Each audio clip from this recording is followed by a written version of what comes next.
Hey everyone, Dave here talking about one of my favorite topics, which is co-living spaces.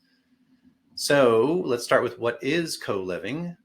It is the practice of a small number of unrelated people living in a single dwelling unit that includes some shared facilities. So the typical small number is 2 to 5.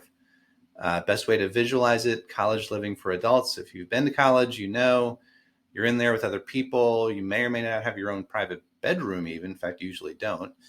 And you're sharing space, bathroom, kitchen, other things. Tenants can pay monthly, annually. Landlords typically pay for most or all of the utilities. And what it is not a boarding house. Boarding houses have a bad rap, although I'll tell you, with people looking for affordable housing, I think they're going to come back in the right circumstances. But it is not big numbers of people occupying a single dwelling unit and all of the associated problems that come with that. In fact, um, you'll see here that you're actually going to check and make sure that the zoning code allows for a certain number of unrelated people to live together. Otherwise, you will not attempt to set up a co-living space in that municipality. So there's all kinds of examples of sharing. This is people are sharing a kitchen. They're also sharing bedrooms rather. Sorry. They're sharing a kitchen. They're sharing a bathroom. They have their own bedroom. There may or may not be a common living area. Here's a little less sharing. Again, sharing that kitchen. They have their own bedroom. Some of the people may have a private bathroom. Others might not. Lease sharing. This is an example of a unit I'm building right now. 2 people are living in a unit. Each has their own, it's a bedroom, a bathroom, and a living room. So the only thing they're sharing is a kitchen. This is a great setup for young professionals.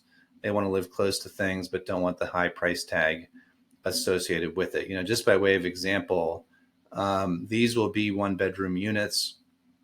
And the intent is for these things to rent at $1,200, utilities included. There are units that are 3 blocks down the street, 1-bedroom, utilities not included, $2,500. So this is a great option for people who want to be in the general vicinity.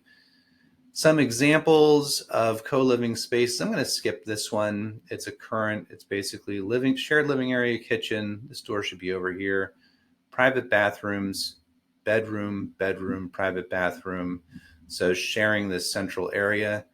This is interesting here. So this is a layout as I bought the building, and you can see potential bedrooms and living spaces here. 1 bathroom on this floor. This is 1 floor of a triplex.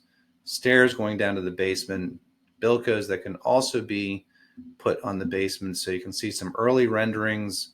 Hey, we're going to keep this bathroom, but we're going to add another one for this side, and we're going to now envision this as tenant 1 on this side, tenant 2 here. And the final version, we actually got rid of those basement steps to grab more space for this tenant. The basement will be accessed by the Bilcos. It's a left-right deal, while top-bottom in this view. Bedroom, living space, private bathroom, studio, private bathroom, shared kitchen here.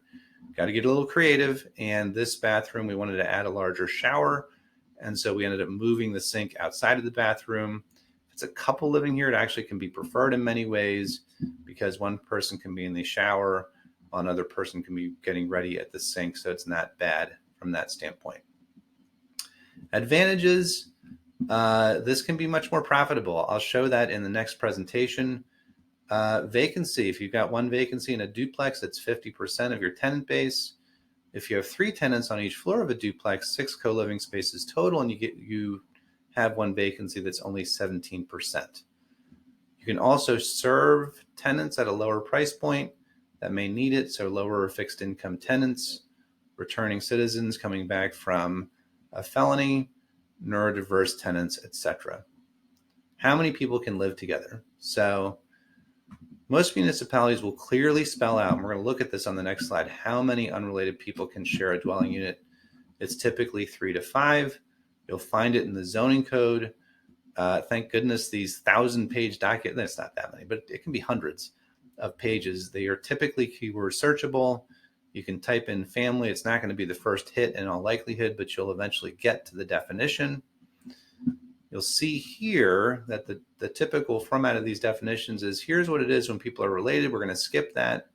But here's what it is when people aren't. A maximum of 4 unrelated persons living together as a single housekeeping unit, doing their cooking on the premises without any additional borders. So right here is the money statement in the 100 pages of code saying that the definition of a family is 4 unrelated people, and you can do that in a co-living space. So this can vary town to town. The Lehigh Valley has 3 towns, Allentown, Bethlehem, Easton, and they all have different rules, 4, 5, 3 in terms of unrelated. So you got to look within the specific municipality, who chooses to live here. We really kind of already covered this. It's lower fixed income tenants.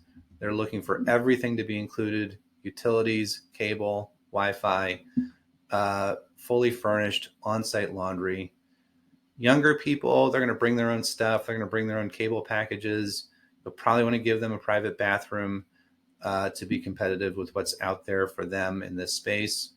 But on-site laundry would be a great plus, particularly if it's in a cold area.